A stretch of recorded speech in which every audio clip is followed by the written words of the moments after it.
Okay. Oh, I'm going to be in Alabama in December. Look at that. All right, so we're gonna get started, ladies. We want to thank you all first of all for joining in with us on today, and we have a special guest every 2 weeks, as many of you guys have. A matter of fact, put a one in the chat if this is your first training, and put a two in the chat if this is your second training. So we got Florida, Orlando, Augusta. All right. Okay, so we got a few. So if you're one in the chat, if this is your first webinar with us, and a two in the chat. No, one if what I say, one in the chat if this is your first time in here with us on one of our webinars, and a two if this is yours multiple times. I know we've been doing this for the past few weeks. Okay, all right. So we got some repeats. That's good. That's good. All right. I'm trying to make sure I got. Okay, cool. All right. So we got Macon, North Carolina. All right. So we got us a nice activity.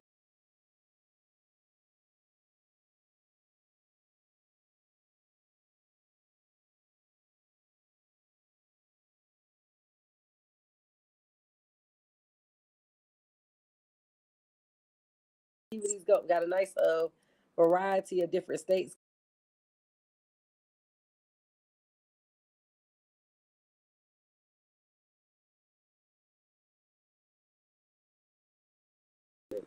No, I want to do that. Okay, there we go.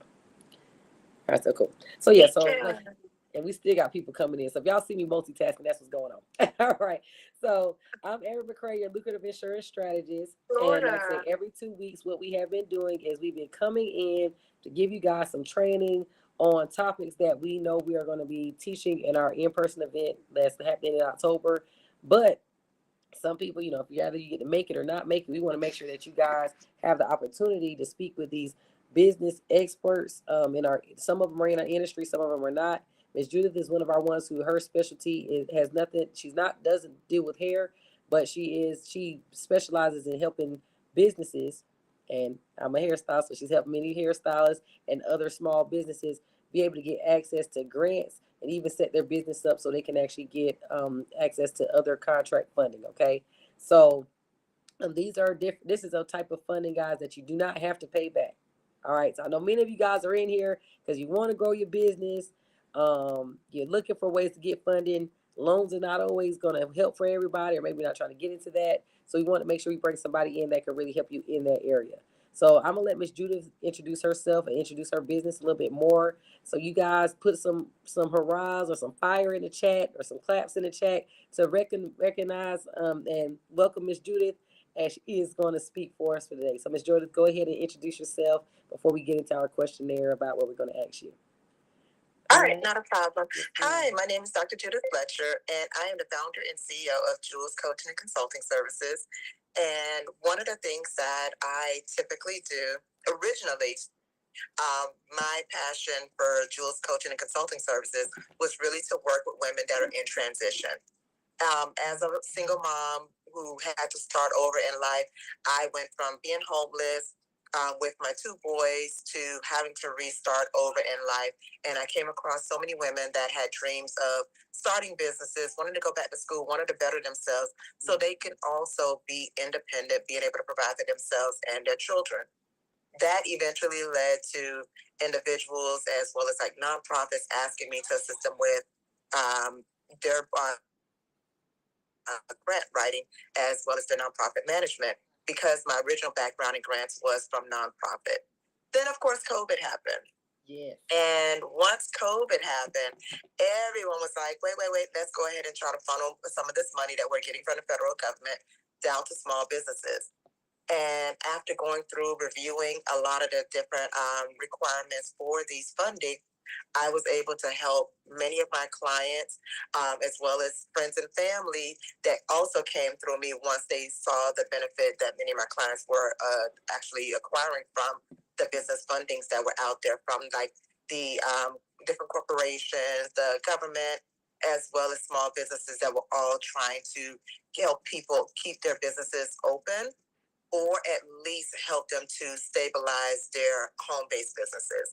So from COVID till about, I would say, most of the COVID type grants from 2020 to about 2022, I've helped my clients secure over $980,000 worth of grant funding that they have not had to be back. It is theirs. Many of them have gone on to secure their businesses, grow their businesses from home-based business to an actual, whether it's bakery, whether many of the clients that I came across in 2020, they made custom wigs. But the thing is, they were using Cash App. They were really just, their business was literally on Facebook and IG, and that was it. So when they came across, they were like, listen, I noticed there's government grants here. There's this type of funding here. There's this grant here. And Beyonce has this and Lowe's has that. And her Fearless grant. And the main thing they were asking is, are you incorporated? Are you registered?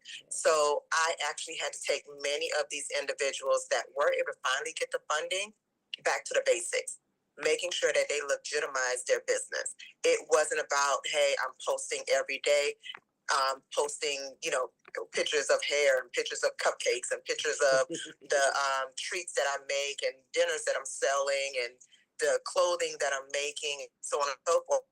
It was about, are you a legitimized business? Are you registered within your state? Do you have your tax ID number?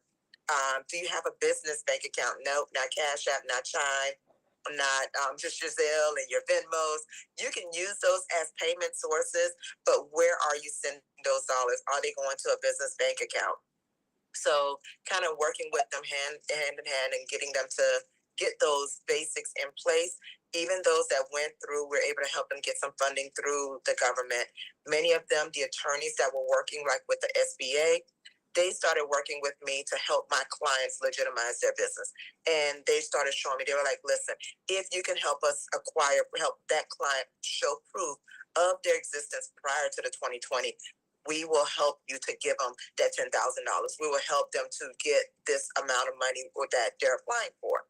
And so we were able to do that. We were able to go back to see how long they've been posting from 2017, 2018, 2015.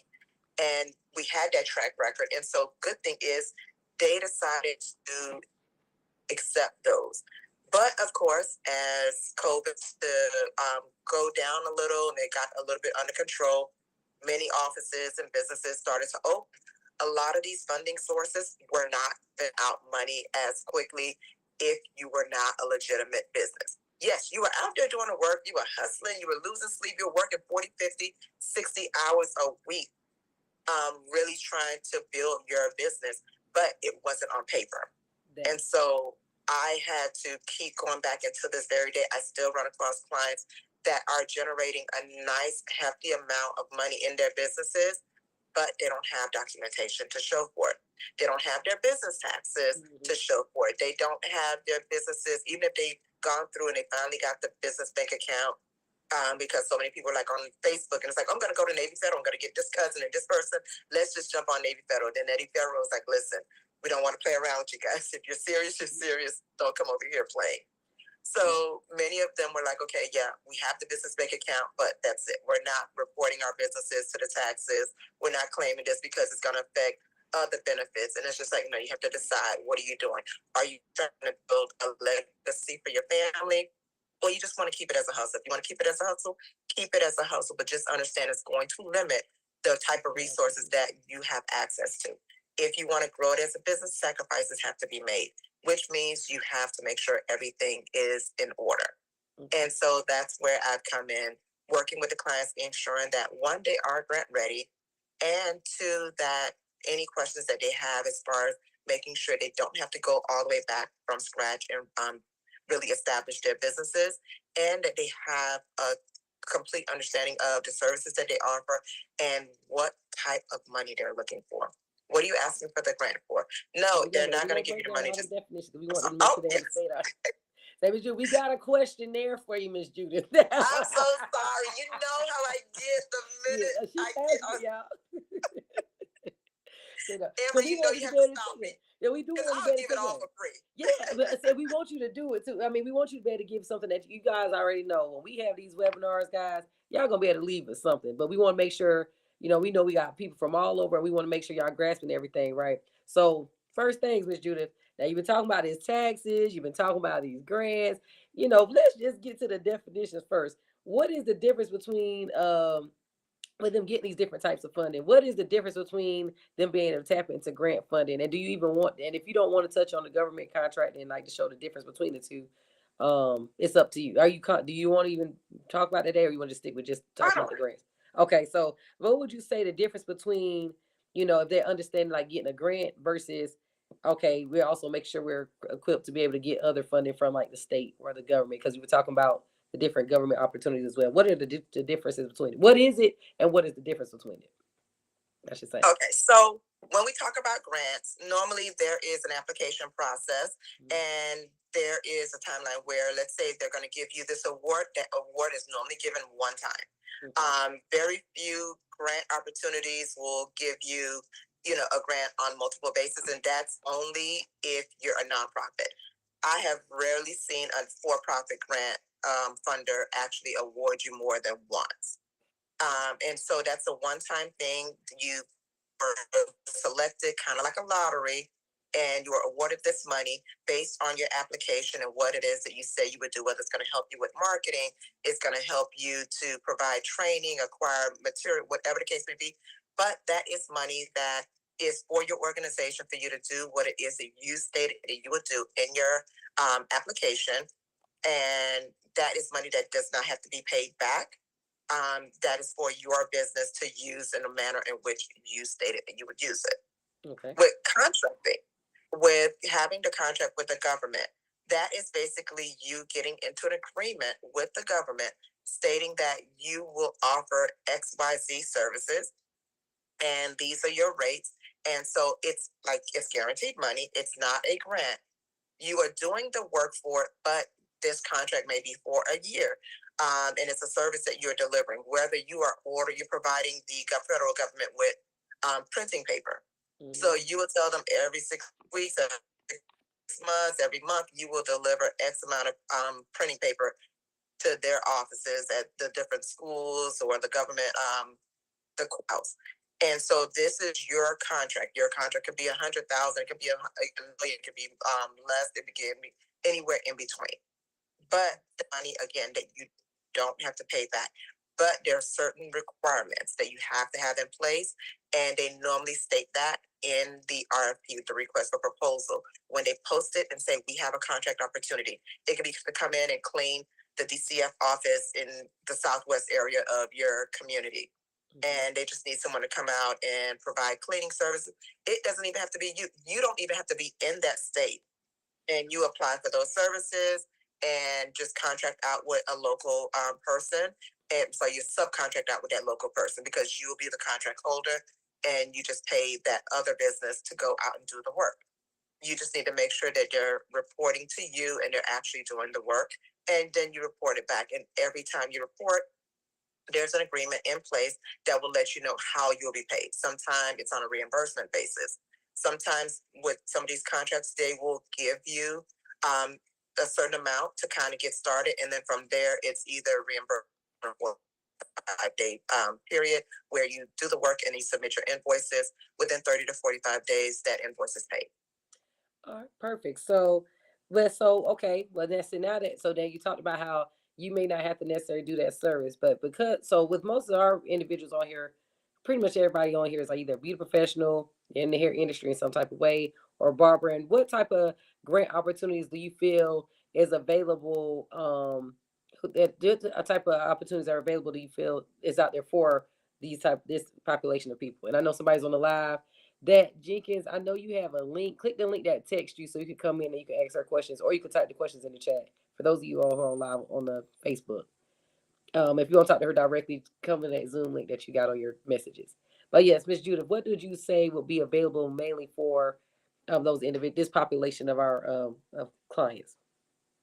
There are different type of opportunities that are available. There are different grants out there, but again, what you have to remember, it's like a lottery. So lately, many of these grants, fearless grants, some of them where you would actually prepare, where you kind of let know how investing in your business. So let's say you're providing custom wigs to individuals with hair loss, whether it is from alopecia, cancer, whatever the case may be, and you're looking to provide those wigs at a discounted rate, and there's certain supplies that you need assistance with acquiring them to reduce the cost from your pocket in order to be able to give back to those individuals or make your wigs more affordable.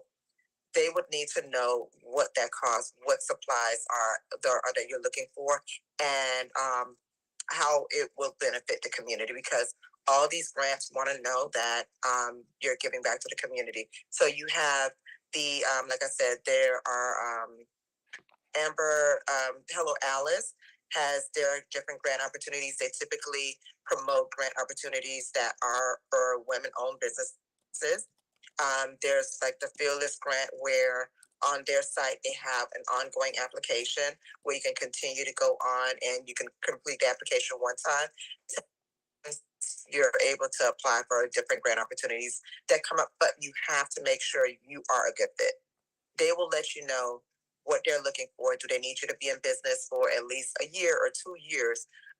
Who do you serve? What areas? Some of them will say you have to. We're only providing grants for. I think Amber and I were looking at a grant. What was it, like about a month ago, where you had to be based in Georgia, I think North Carolina, and the state. Right. So you have to make sure that you meet all those different guidelines and the services that they're looking to provide funding for. And then once you've passed all the at least a preliminary checklist, then from there is putting yourself in position to begin to apply. And that's really looking at your business, making sure you have a clear explanation of the services that you offer. Who do you serve? How do you serve them? And what is the benefit of your service? What makes you different? What makes you stand out? So it's kind of like combining a business plan as well as mixing it up with your pitch to kind of show why it is that you stand out and how this donation or this grant opportunity will benefit you and your business, and how in turn it will help with the community and your clientele. So I'm gonna give an example because, like I said, I've worked closely with Miss Judith, guys, when it came to just kind of setting up my profile. That was kind of giving you guys an overview of that when she was there, before she was coming on. So I know for me, like I said, you guys know me for doing insurance and things like that.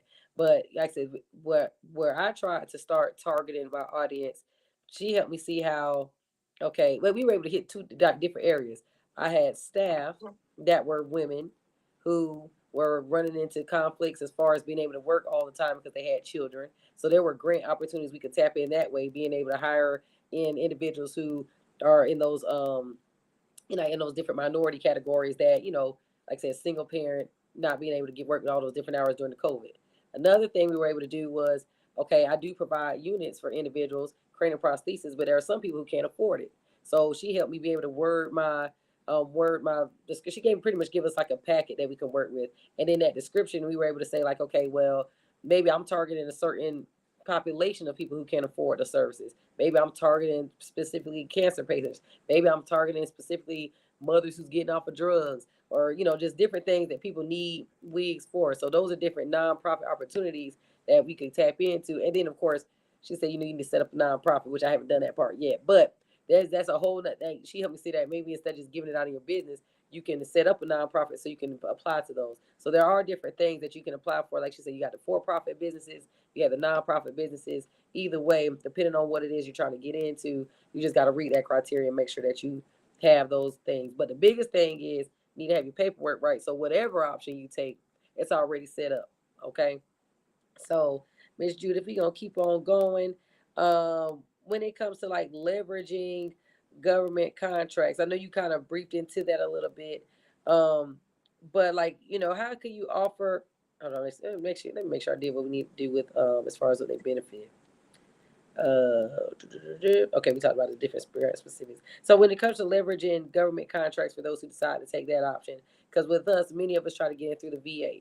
All right, now they know I teach VA, but when I talk to Miss Judith, guys, Miss Judith taught me about how to look up other opportunities that deal with our target audience. So what is a way that you could what are some tips you could give them, Miss Judith, to kind of help them leverage or even find other government agencies that will offer those same services? Because see, what we run into, we make a SAMS account, And then we had this third party company that would call us and say, we're going to help you find contracts, versus you could tell us the tips on what do we need to do to look it up ourselves once we get our certifications. And just kind of get an idea of that. Because sometimes we just don't really understand what all, what all comes in with that when we say that we want to work with the government. No, definitely. And I think that's something that most people do is immediately run to SAMS. And then next thing you know, you're going through and it's like 3 months, 6 months, and you're really trying to get through the process. Certain things are being kicked back, not realizing that there are certain opportunities that are right in your back door, right in your yard, right there where it's within your local government, where they actually have different opportunities. It's a matter of logging on to the different government sites, whether it's your city, your county, your local municipality, and just seeing what opportunities are there, looking for vendor opportunities, contract opportunities. How can you, so many of the times you'll see a drop down button that says work with us. It may be through the school board, it could be through the county, it could be through the city. Like Amber said, it could be through the VA. There are many organizations that you come across where they have opportunities for you to work with them. And when you go through there, do a little search to see what is out there. And if you don't see an opportunity that is currently open, look and see what they've previously offered as far as contract opportunities. Because once you do that, you're kind of able to see, oh, there's a contract that's getting ready to end. There's a 2-year contract that this person was awarded back in 2022, and it's scheduled to come to an end in December, for example. Mm-hmm. Now you can position yourself to be ready when that time comes if they decide to put out another opportunity. And you can, many of this information is public record, especially when you're dealing. So you can look and see what's out there. Of course, they're not going to give you all the details, but at least you can create your free account. Most of them are free. And look, once you become a vendor, look and see what contract opportunities are out there. And so, when I say the government, they do business with the public. And there's so many different areas where you're probably thinking of like your whole company or your entire agency. And there may be services that you are comfortable offering within your agency just to the government that maybe most of people with the type of business that you have may not be thinking of. So when you go on there, type in certain keywords that really stick out to you around services and areas of expertise and things that you're passionate about. And you'll be surprised at different opportunities. Some of them are really, really simple. Some a bit more complicated than others. But yeah, there are different opportunities. And like I said, just you can Google many of them for the most part. And then from there, once that list pop up, if it's asking you to pay, bypass that. Yeah, some of y'all just put in there say they asking for $5,000. That's that third party company I'm talking about. That's exactly. Just like when you sign up and get your Duns and Bradstreet number, all of a sudden you're getting all these calls, and you don't have to go through a third party. A lot of this stuff can be done on your own. And I do have a checklist I'll get over to Amber that you guys can use. With that checklist, it gives you all the key information that you need to have in place with a lot of these different agencies. And most of their application asks you many of these questions. So now you can put your packet together, and some applications may ask you a little bit more. Others may ask you fewer items to have in place. But overall, this is similar to what the standard application looks like, or the standard checklist. Now, somebody put in there, Ms. Kelly was saying that they seems that you have to pay to get a contract. That is not true. So there's just steps. And so this checklist that she'll give you will really help, but I'll give a personal testimony. I know I got to make it relatable for my people, So to get in with the VA, you can be a vendor, okay? You can be a vendor. It does not require you to have to do like a long process to do that. You kind of just need to demand a person dealing with hair loss. That's a key word you could use, guys. Maybe finding opportunities that are dealing with hair loss clients. And that's why we get into the prosthetics part. And if you haven't had training on that, we will train you guys how to do that. And we have trainings to do that. But like I said, we get in with the cranial prosthesis side because we know hair loss is a pain point, and there are a lot of veterans that deal with that and other individuals who've been affected by that. But either way, what happens is when you become a vendor, it's almost like you could be a vendor, but that doesn't mean you have a contract. Let me put it like that. So when the first way we get, the way we teach you guys how to get on with the VA, you'll get that kind of that contract opportunity where it's like, okay, yes, you're people with they will refer veterans to you who may need some cranial prosthesis services, or you may have veterans that go up there and request you. But to get a contract, you have to have. I know when I did the 8A certification, for example, and I went to Miss Judith about this because I'm like, hey, they denying me, because they were wanting like I had to show like 2 years of business with the person I'm trying to have a contract with. I had to show 3 years of taxes for my business and for myself. I had to also fill out their application. I mean, there's just different things we had to do so I can actually get into that. So that's why I would tell you guys, go ahead and start, get your feet wet so you can have some some dirt on you. So, so they can already know, like, hey, she's already done this before, so we don't mind doing a contract opportunity. You can't just say, hey, I haven't been doing anything, I have no proof of anything, but I want a contract. No, because because when they set up a contract, guys, they want to give you a contract where they're going to be constantly, pretty much the 8A certification is saying, hey, we're trying to help this small business grow, and we're going to guarantee so much money that we're going to give you in this time period that we're working with you. If you're not, your paperwork's right, they're not going to give you this free money. And I'm not talking $100. We're talking thousands of dollars. And that's why government contracting is such a buzzword. That's why grants are such a buzzword. But if you're not going to follow the rules that come with these things, now you're going to get yourself in legal trouble that we don't want you guys to get into. So that's why we're trying to bring experts in that can kind of help guide you on what it is that you need, so you can first of all have what you need when you do the application and not get overwhelmed. And so when you hear these third party companies that call you, you be like, okay, I'm not even ready to take you seriously because I can do all that myself, you know, or you can go to the right person that can do that for you. So somebody said, Ms. Leela said, would you help fix the women small? That's pretty much the women small business application, women owned small business application. Well, I'm gonna make sure we're gonna give Miss Judith time to. Um, am I sounding muffled, y'all? Somebody said I'm sounding muffled. I sound muffled. You were for a second, I was, but it's okay. clear now. All right. Okay. So yeah. So you're gonna make sure Miss Judith is gonna give us that checklist where we can email that out to you guys, and we're gonna also make sure that Miss Judith shares how you guys can work with you, work with her. But before we do that, we're gonna finish up her interview, and then and pretty much we did most of that though, because you talked pretty much the last section was pretty much like, what are the steps to get started. So anybody who would want to take advantage of these grant opportunities, what are some steps they can do to be able to start either the grant process or even the government process? Like, what are some? I know you kind of briefed over that a little bit, but just kind of to bring it all together, and then we'll open the floor for Q&A questions. Like I stated before, first thing first is make sure your business is properly set up. Make sure you have your business legally registered within your state. You have your tax ID number. You have your taxes in place. Your bookkeeping is together. You also want to make sure you have your business bank account, and you want to document your the work that you've been doing, who you've been serving, how you've been serving them, and really clearly be able to define the type of services that you offer. So if you have multiple services, let's say you're doing hair, but then you also provide prosthetics.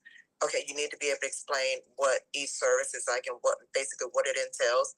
Who do you serve? How do you provide the services? And what is the budget breakdown for one custom wig, or to serve one particular client? What does that look like? Is this a journey? Is it something that's a one appointment type of service? If it's something that requires multiple services, multiple consultation, overall, what does it cost you to serve that person or one person? But do you only serve men? Do you only serve women? Do you serve both? Do you serve children only? So they want to be clear on what it is that you do. How do you do it? Also, similar to getting the contracts, they want to make sure all those things are in place. And they also want to make sure that, of course, your budget is. So when you're applying for this contract, they want to know what it's going to cost them per person, item, whatever the case may be, for you to deliver those services. When it comes to government contracting, as Amber was mentioning, the 8A certification, there are other minority certifications that is great to have in place, because what it does is it helps to level the playing field. So if this contract opportunity was out there in both men, women, any race and nationality can go and apply for it. But because you're a woman-owned business, because you're Black-owned business, because you're Hispanic-owned business, an Asian women-owned business, you're able to level the playing field, because now if those are certain requirements that's part of that particular contract, then those are the group of people that they're going to look at first before they go any further.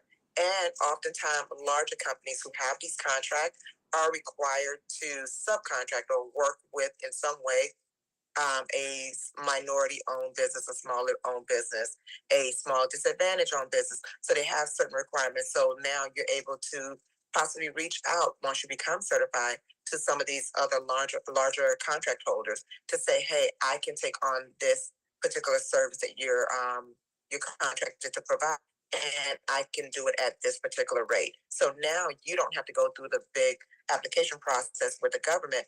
You're subcontracting. So now you're going to this larger company and just contracting out with them, getting your feet wet, getting your experience as far as working with the government, but as a subcontractor. So if that contract is for $300,000, you didn't have to go all the way through the government. You just literally got a contract with someone else who has a possibly multi-million-dollar contract with the government, but they're subcontracting $300,000 worth of work out to you.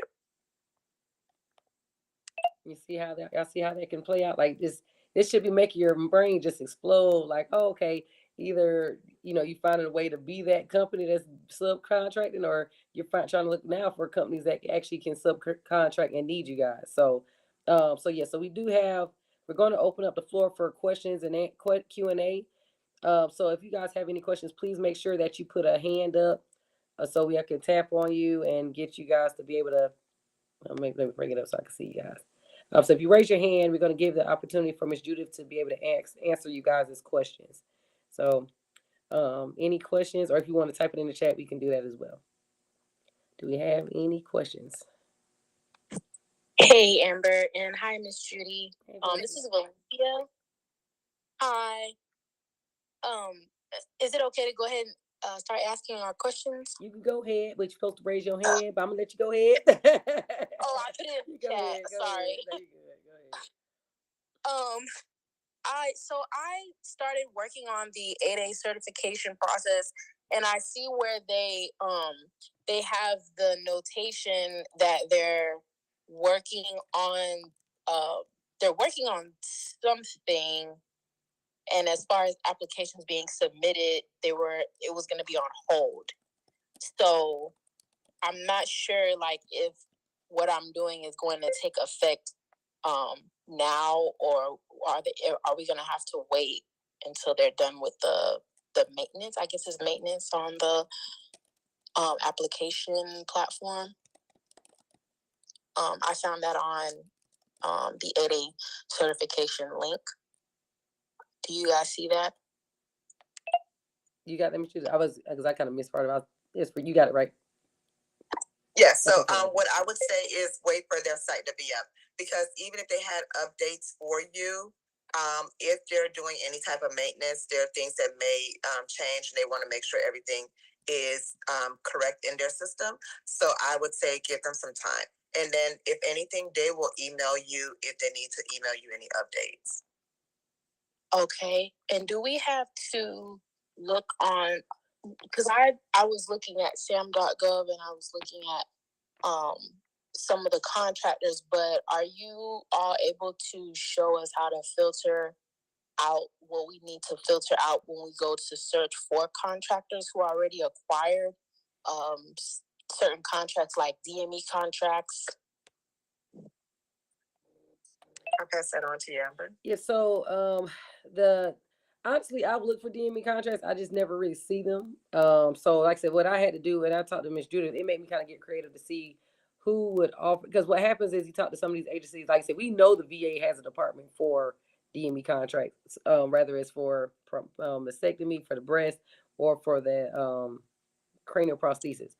The issues when we go to other agencies, sometimes they don't just have that set up. So you may end up creating the wheel for them.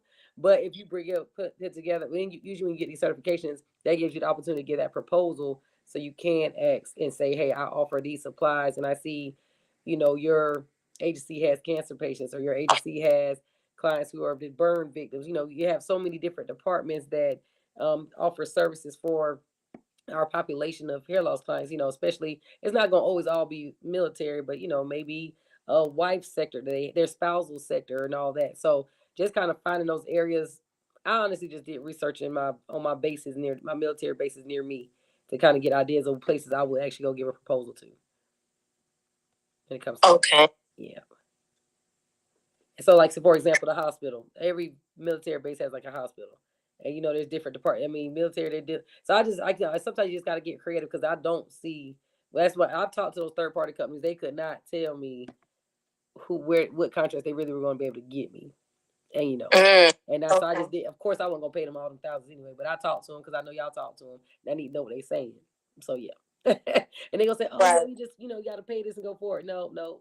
I need to have an idea, like how many of them, they couldn't explain that. The most help I've gotten was having Mrs. Judith, give me some ideas of ways to look into it. Cause like I said, she specializes in looking up those type of areas or, give me an idea of where to look at, Yeah, that's what I was mainly looking into was trying to find the contractors who already are getting these contracts that we need to, that we're wanting to get, but subcontracting with them per se. So you can always talk to your city too, because I know this is Jay Valencia, right? Yeah. Yeah. Okay, so down in our city in Augusta, they got down at the municipal building, they do have a department down there that I found on accident that they do have a list of, I guess, like they will be able to work with you a little bit more as far as specifics on certifications and probably let you know who already is certified and could subcontract that way as well. So, like I said, we don't really, it's kind of a state by state, city by city situation. But yeah, I would encourage anybody, go to your municipal building, get lost like I did, and find some people that could give that guidance. And in ours, I know in our municipal building, there's like a small business department, and they help you fill out the contract. And I got the application around me somewhere. Stuck it somewhere. Is that where the SBA is? I don't think they call it SBA. It might. And I had that contract. I'll text you on the side because I got a direct lady that you could talk to for that. Okay. Yeah, because the subcontracting. I don't know if they have a subcontract. That's something that you kind of have to get creative with and find it.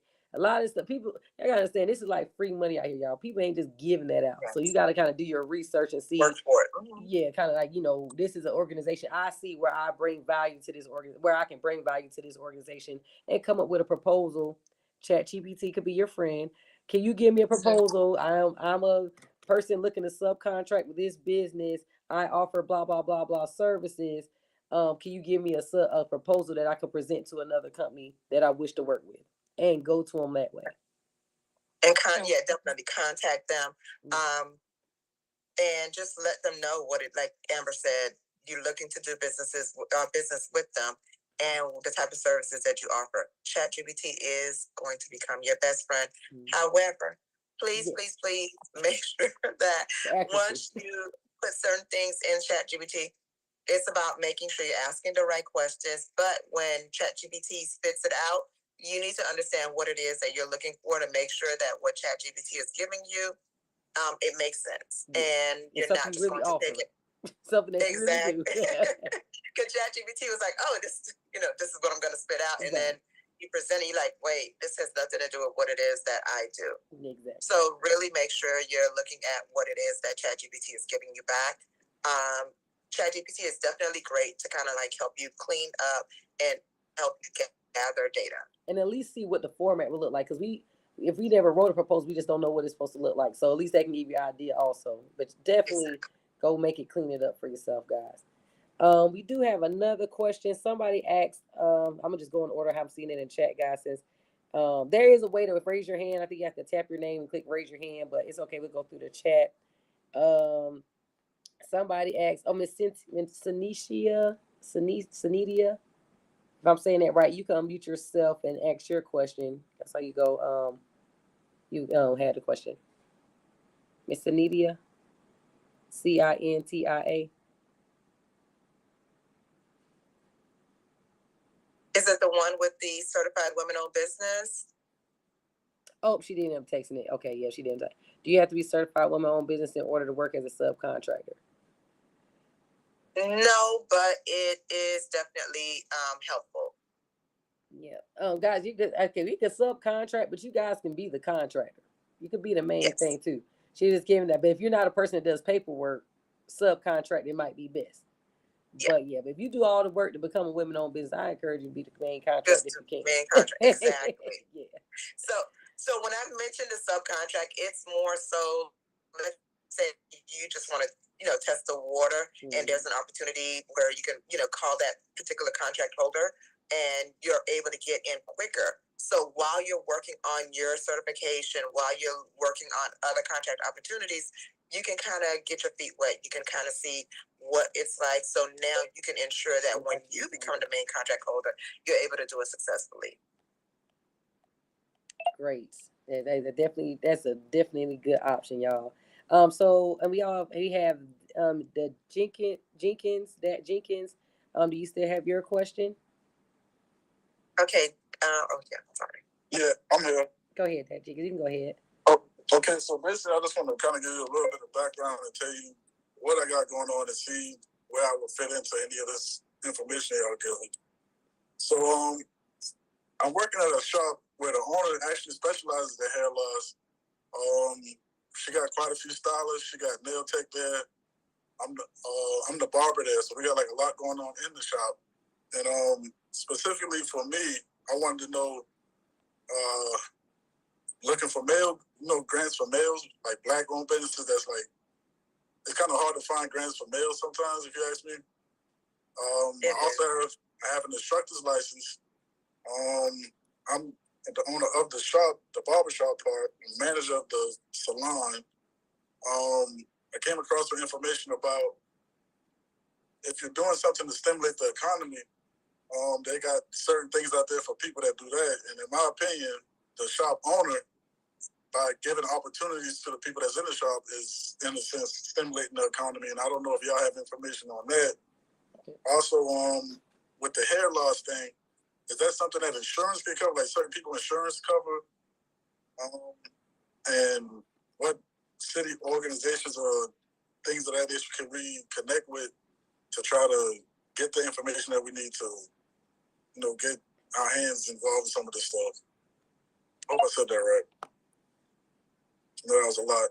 No, that's good. No. I think we can both tag it. If you want to start first, Ms. Judith, you can, and I can. No, go ahead. I'll wait. All right, so with you being a barber, and being a shop owner, like I said, so hair loss, the way we teach about what hair loss is, cranial prosthesis services definitely is covered by insurance, and you are able to be a vendor, become a vendor, get into contract and things like that. I tell people the first step is at least try to get in as a vendor, so you have some leeway, to start putting yourself out there, saying make yourself more marketable. So the service is non-surgical hair placement, and what we do is what I teach barbers and other salons. We make your facility a medical, recognized as a medical hair loss facility. And the way you would do that is, of course, like I say, have your paperwork, have your EIN, your business name, and all that.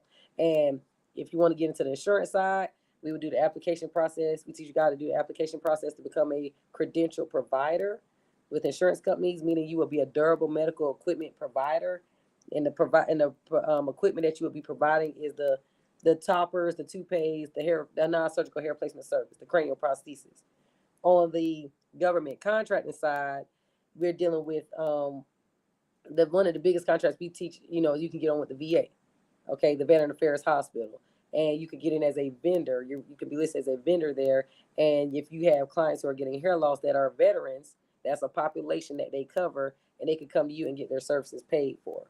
But if you're taking it even a step further, like what Ms. Judith is talking about, you might know an organization that might have some funding already ready, and they don't have barbers to be able to offer those services. Or if you want to be the barber yourself, that's going to be the business owner yourself that's going to do that main contract and get those credentials that you need, which would be I'm assuming you're African American, you can do the minority owned, okay? But if you got a woman that's working with you, maybe if you want to put the woman, show her have a little ownership, you can get the minority owned and the small business, the women owned. So there's just things you can do with that, and it's just a matter of I said, getting the right coaching and teaching. And like I said, Ms. Judith, her consulting business does help set all that up. And like I said, we teach you how to do the hands-on part of it, and we do specialize in the insurance piece. But either way, you're gonna get it. If you work with us, we'll be able to get that directly on what to do, because that is a broad thing. But yes, you can have access and bring your business more revenue by doing these things. Is there a specific type of insurance that the individual have to have in order to get the services? All insurances to some degree cover durable medical equipment. So it's really based off of their policy, the client's policy. So do they have durable medical equipment? Durable, yeah, like durable, like heavy duty, durable medical equipment. I'll put it in the chat. Durable medical equipment. So DME services. That's something that all our insurance companies and all our policies in some way have that. So that's considered walkers. Thank you, Felicia. That's walkers, prosthetic legs, prosthetic arms. We do prosthetic hair. That's what we're replacing hair. Okay. So that's how we get in with that. So yeah, but I'm gonna send you some information so we can do like a more of a private call. And Ms. Judith also gonna put her information here too. So if you got to work with her, so we can get more specific for you. Yeah, I was actually I'm sorry, I was actually trying to pull up just a couple of other places when you mentioned like for Black males. There's one particular grant I'm not sure if it's still open right now, but it's a Black Founder Startup Grant. Where it's $10,000. Yeah. So they offer grant to male-owned businesses, the National Black BA Association. They do the Black Male Entrepreneur Greenhouse. They do up to $50,000 to Black male entrepreneurs who have startups, who are looking to build their startup or help to provide sustainability when it comes to helping with the economy. The Knight Foundation has a Black Male Entrepreneurship Grant, and they award up to $200,000. So yeah, there are grants out there for Black males. So there are different opportunities. It's a matter of identifying those opportunities. And again, grants are the money you don't have to pay back, but they need to know what it is that you're going to do with the money. They want to make sure you're clear on what it is that you're going to do with the money. Right. So yeah, there are grants out there for Black males, so I wouldn't be discouraged. It does require some legwork and requiring that you have certain things in place. Same thing when it comes to women in the beauty industry. You have the Beauty Changes Lives grant opportunity. You have scholarship opportunities for women that are looking to go back to school and learn how to become a nail tech. You have the American Society of Laser Medicine and Surgery. They also offer scholarship and different grant opportunities. So there are different opportunities for the beauty industry, as well as scholarships for those that are looking to further their education and acquire different type of certifications to grow their business. So there's multiple ways to get revenue into your business, or at least get some type of extra funds into your business. So that way you're not using your own personal resources or money generated from your clients. You can use those scholarship money. You can use those grant monies to reduce the amount of money that's coming out of your pocket from your revenue with your clientele. And I have a question to add to that. So would I have to be accredited in order for someone that maybe want to be an apprentice if I'm just working in the shop, as opposed to somebody coming to a school? For them to qualify for the grant or the scholarship, would I have to be accredited for them to get that? Yes, a state. We have to look. Most cases, yes. Mm-hmm. Yeah, because I think when you do an apprenticeship, depends on your state. I know in Georgia, like you have to do 3,000 hours versus if the person go to school, it's 1,500 hours. But I think it's just something like you kind of have to make sure the person's under your license. So that's something that your state board or your state will be able to tell you what you need to do to make sure you're able to do that. Or like today, if it's a grant requirement, they'll tell you to the grant and let you know. No, I'm just asking because, the apprenticeship thing, of course, it's more private, if you ask me, and I'm not sure if like private businesses can get grants or scholarships for students that might want to, come work under you. I bet you I think it's just we don't be tapping into it, because I was plundering again. It was on the city website. We can actually kind of get apprenticeship funding and kind of make it free. We just kind of don't tap into it, and we just let people work. That's what I wanted to find out. If the apprenticeship could be like funded for the person that wanted to take part in it, because a lot of times, people don't have the time to work for free all the time. And work. Yeah. So So just like, so what I saw, which I said, you can just kind of, I haven't done it, but it's definitely a website about it. If you look up apprenticeship opportunities, like, so, okay, everybody has to have an apprentice, like electricians, cosmetology, barbers, and all that. There's money for that, but the schools get that money to pay for it. But we just, as individual private owners, we just don't tap into it. And from what I saw, there's like an application that you can do to kind of do it.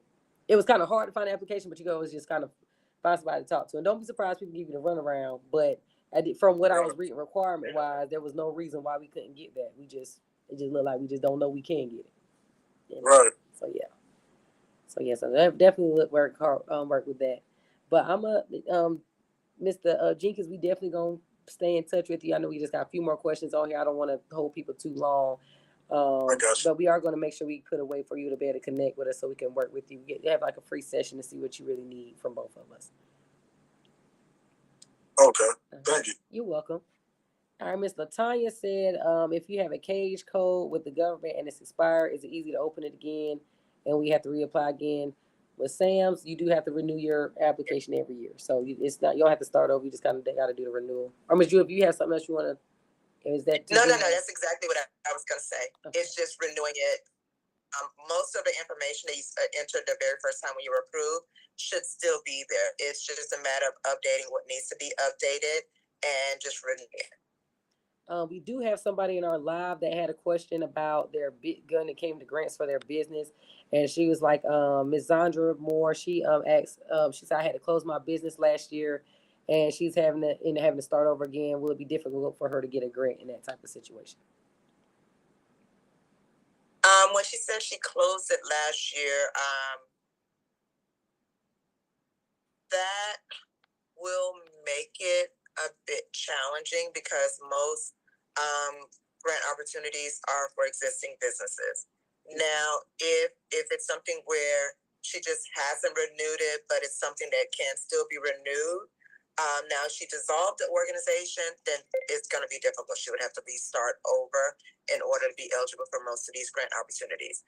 But if it's something where she just hadn't renewed it, she kind of allowed the state registration to expire, and she doesn't want to pay the fee, but the EIN is still in existence, then she should be able to still apply, but just understand that making it clear that this is what you're applying for, these are services you offer, but be prepared to go ahead and re-establish that business, go and pay that late fee, renew it, get it reactivated. As long as the EIN, your paperwork are in place. She did clarify that she did dissolve it. She had dissolved the business. No, so she would have to start over. Okay, so she wants you to, you say you got to pretty much reestablish your business, start from scratch. And I guess ideally she would just look up for more like startup grants in that case. Yeah, and exactly. And so most cases they will ask how long you've been doing this. And you can mention, she can at that time tell her story because, there's certain sections, even when we look at the Hello Alice grants, where they'll ask you about your passion and how long have you been doing this? How did you get it started? At that time, she can show that she was in business for 10 years, for example, and due to financial hardship or whatever reason it is, she had to let it go and dissolve the business. And she recently restarted it, but this is the history. This she does. This is why she started it. This is her passion. Yes. Oh, she said, got it. She said, that's great. Thank you so much. All right. So that's good. You're welcome. And like I said, of course, people are asking about, do you have a grant list? Like I said, the grants, do you have I'm telling them the Hello Alice when they're messaging me about this. Is there some other thing that you want to tell them about? Or they need to work with you for additional information? Yes, I do have a quick little grant list. It has a few grant opportunities that also has a sample of like some of the questions that most grantors are asking. And Amber will go ahead and send it out to everyone that's registered. And that if you actually are looking for more custom grant opportunities, or if you're looking to get some consulting with how to make sure that you are grant ready and kind of go through the checklist with you, I'll be more than happy to assist you. Amber will have that information. And what's your website? I'm going to type it down here in the chat. And we're also going to send it out in the email blast too. Okay, it's julescoachingservices.com. JulesCoachingServices.com, y'all. All right, but we will send that out to you guys as well. I'll put it in the chat. We do have a few more questions that popped up. Mrs. Kyla, do you have you can unmute yourself, Miss Kyla. Hi, I do have a question. So I was currently speaking with I believe she's a CPA. And my question pretty much is, I'm a full-time hairstylist. I do make the wig. I'm a little nervous to submit a claim. I have your book and everything. I'm just nervous. But I do want to more so focus in that area, and so that I don't have to be full-time behind the chair. And I'm not sure if I should leave the two businesses separate or if I should keep them together. My business is currently set up as an Inc. So me and the CPA was trying to figure out if it should be an Inc. or not, or if I should leave them separate or just do both together. You have Judith.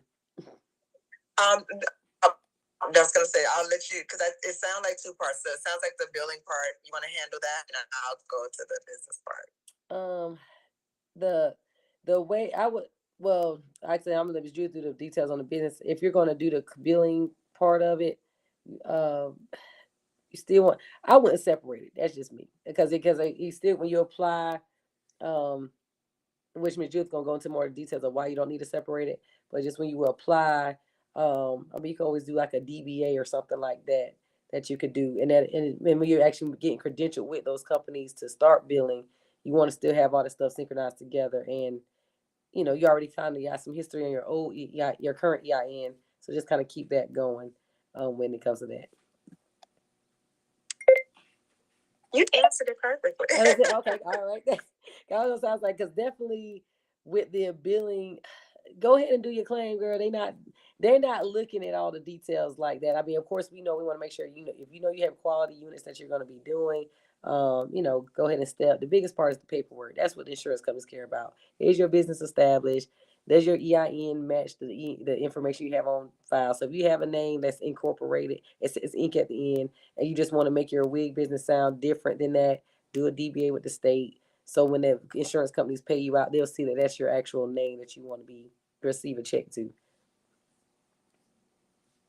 Type thing. Okay, thank you. And you think it's okay to have it I believe she said, because one of my attorney clients set it up, but we think that she kind of did it wrong. She set it up, I think, as like an S corp, I think she told me. Or is it better to do it as like an LLC? That's what she's leaving it to me, but I'm like, I don't know. I'm an S corp fan, but Ms. Judith, I think this is right. How okay. to in. But go ahead, Ms. Judith, you got that. No. Listen, it is definitely better, especially if you're generating revenue, tax benefits, everything. It's so much better as an S corp. Okay, so I just tell her I'll leave it like that for now, because that's how it was originally set up. I know I'm not hitting those numbers yet, but I do hope to. Yeah.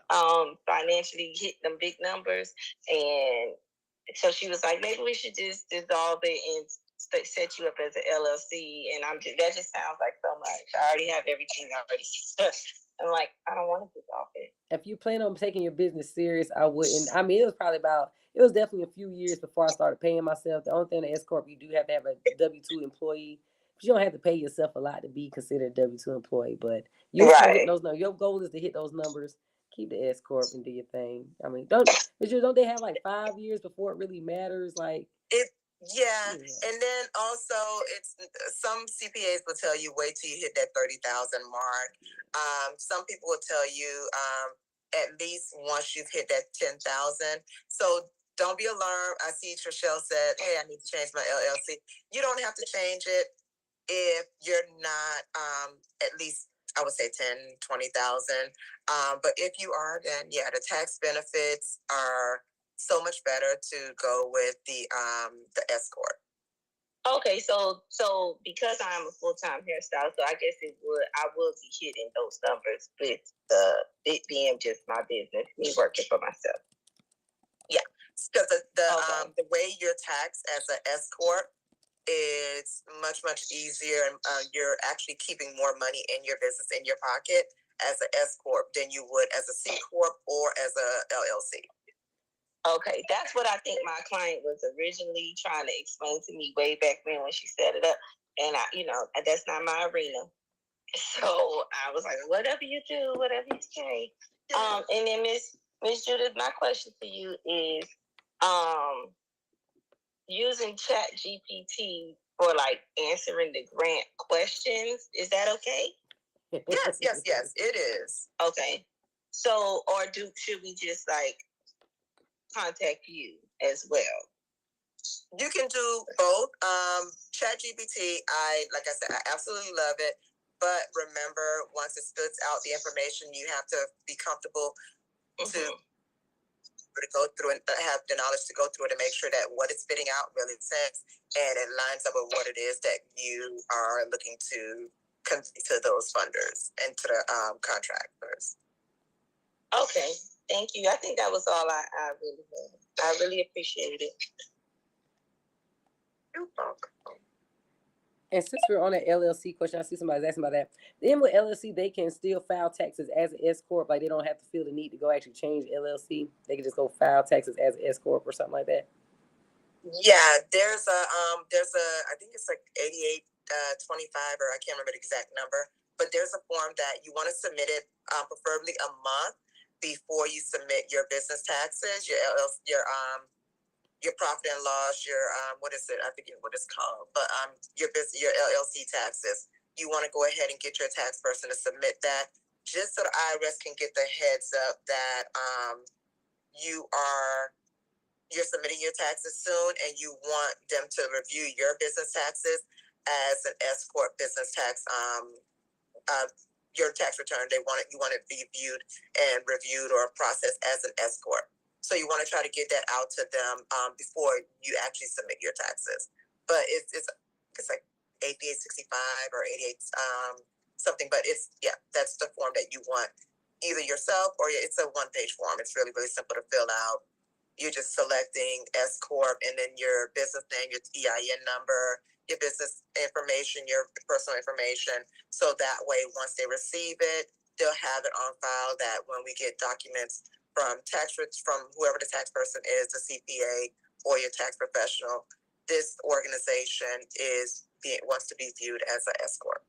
Yep. So don't go if you don't have to. I'm not saying it's not a case where you gotta start over, but and that's like saying, okay, I'm Amber McCray. I've had this Social Security number all my life. Now I'm about to just start over. No, I can't. So if you want to still operate in that business, just find a workaround and try to avoid that if you can. All right, so we do, and I know we holding Miss Judith on here a little long, y'all, but we got to go get through these questions real quick. So, Miss Leela, I know you were saying I've been thinking about adding prosthetics for hands to get breasts, etc. Can I just add that to my account on SAMS.gov? Miss Leela, you want to unmute yourself? Are you saying that's the name of your business? Or are you trying to do another EIN? What you trying to do?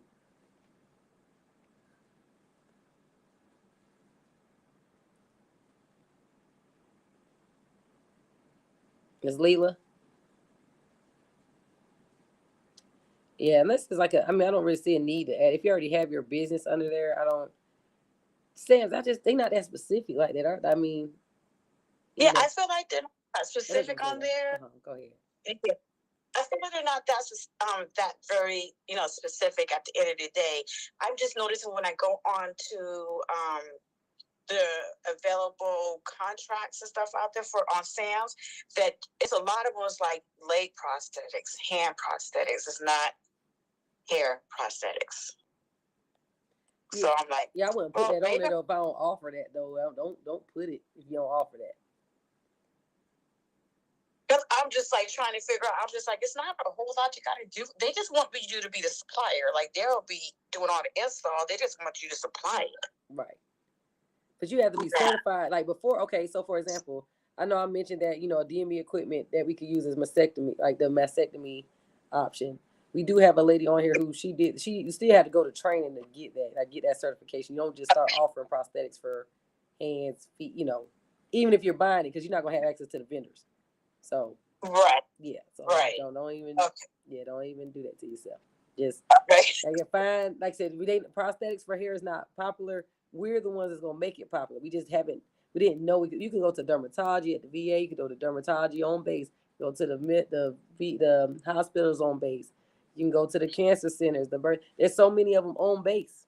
And I'm talking about military bases. I don't have a hard time with getting through. I'm in California, but I'm in Southern California in the high desert. So like their bases out here, it's just a runaround. Like I'm not getting nowhere at all. I'm just chasing my tail, and it's been like that for I don't know, at least 8 months now.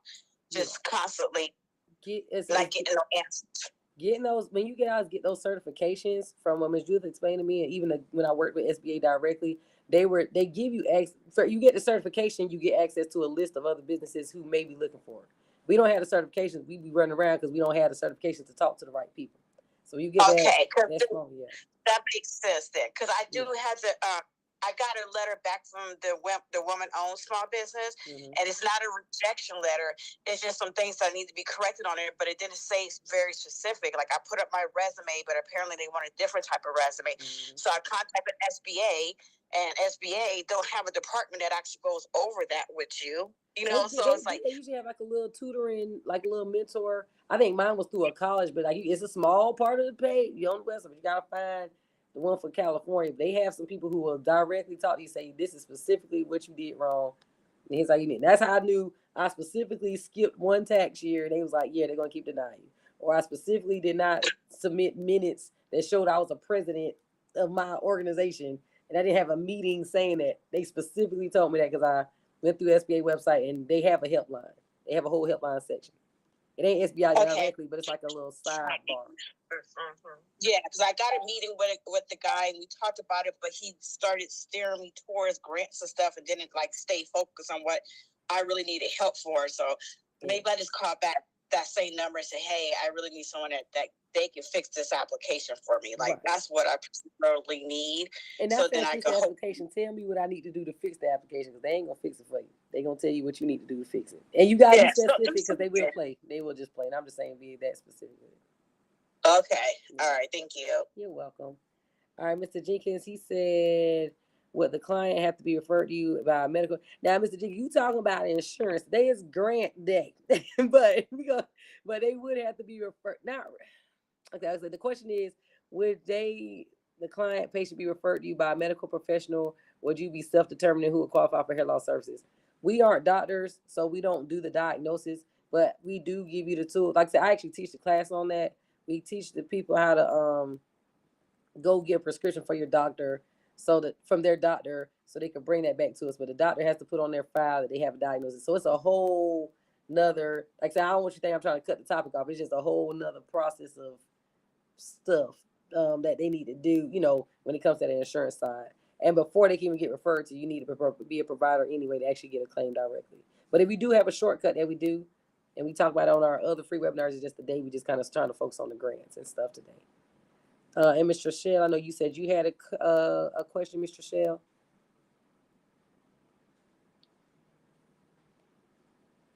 If you're still available, Mr. Shell.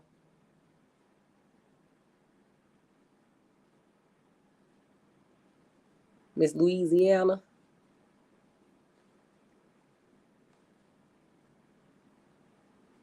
Let's see, I don't actually unmute. Mr. Shell. Okay, I was trying to get off mute, y'all. I'm sorry. Let me send a notification real quick. You good? Yeah, there we go. So my question to Ms. Judith, so these grants, is it just, I heard what you said, based on what they have. So like, I want a mastectomy fitter, and I'm trying to get that vendor contract with the VA. I'm already in with the cranial prosthetics.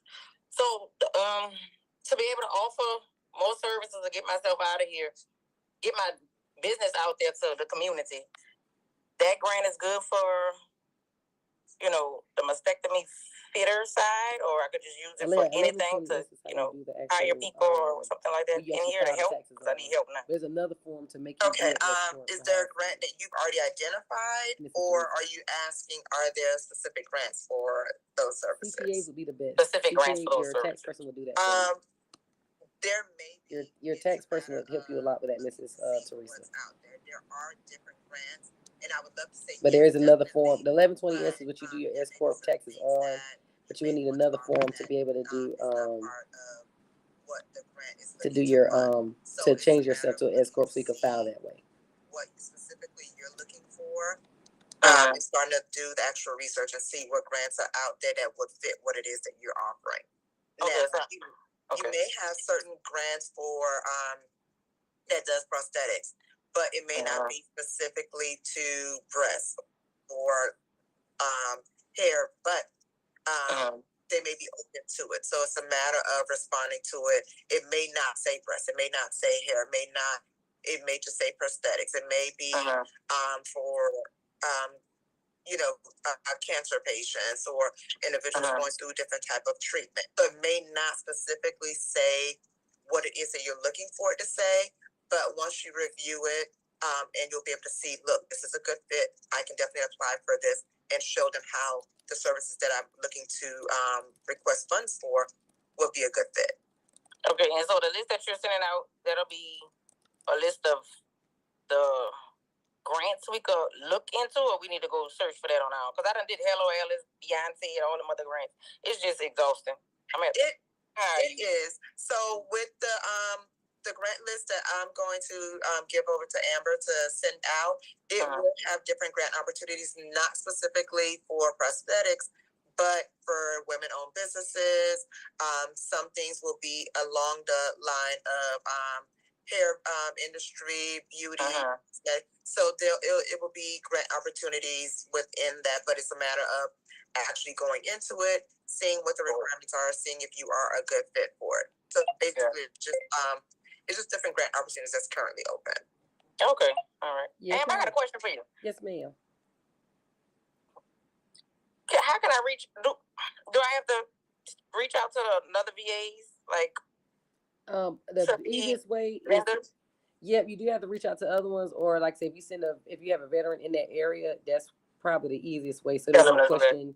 Yeah, so they don't question nothing. But I know you could go out as far as at least 2 hours without having no 2 hours out. Mm-hmm. Okay.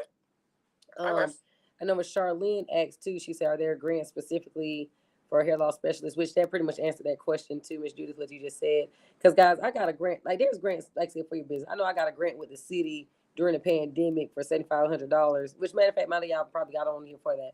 The way I got that grant was my business. I qualified. I had an employee that was a Richmond County employee, and to be honest, the employee was myself. But the employee was myself, and I was able to show that I'm an employee that lived in Richmond County. My business was in Richmond County, and they sent my business. Actually, this is crazy. I was living in North Augusta, that's South Carolina, but I was in Richmond County. My business was in Richmond County, and they were able to give me a grant because they were trying to retain employee retention. So like I said, that's something that I found out through the city website. There's grants on there, guys. There's grants. And like I said, Hello Alice is one that Ms. Judith puts out there that we can definitely go on to, that shows just a different variety of business.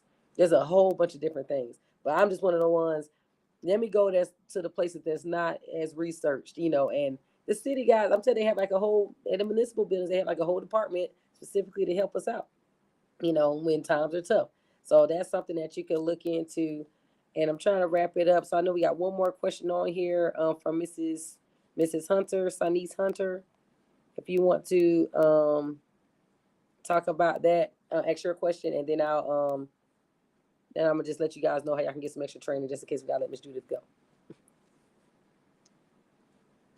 Mrs. Hunter, I want to mess up your name. Okay. Sanice, there you go. I got it. Yes, okay, I'm here. How you doing? Trying to get. I got you. I'm not sure exactly. I might have the answer to the question. One of my questions was, I've been in business for a long time. I've been it's been like 30 years, but I've been doing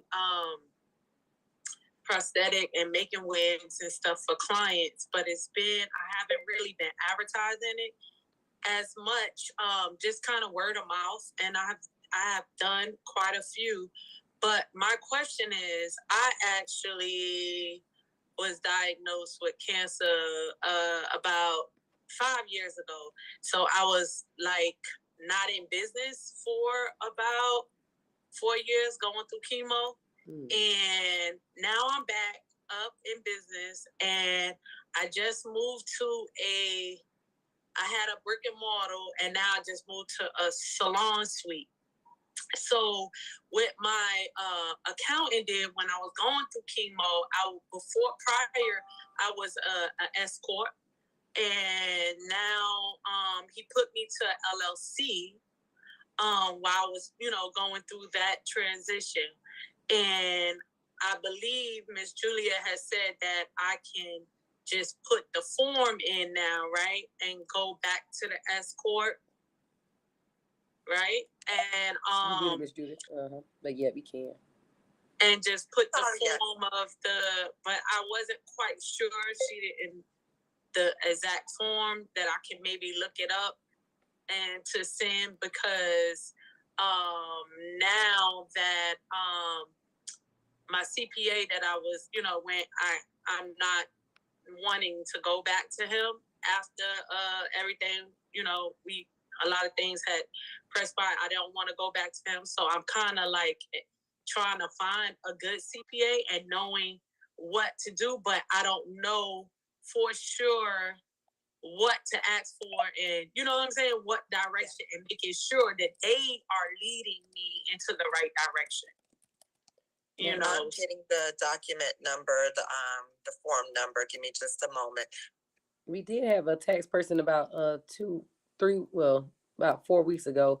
Jasmine Ross, she's on our team too. She's really specializes in helping us. If you don't do taxes, do you? It's the I'm not into tax anymore. Yeah. It's form 2553. Form 2553 for that change. Yeah, so it's form 25. Okay. Yeah, I'll put it in the chat. It's form F. I was saying out loud because on live somebody was asking about that too. They were looking at the 1120. I said, no, that's the actual form for escort, but it was like, no, we need some 4553. That works.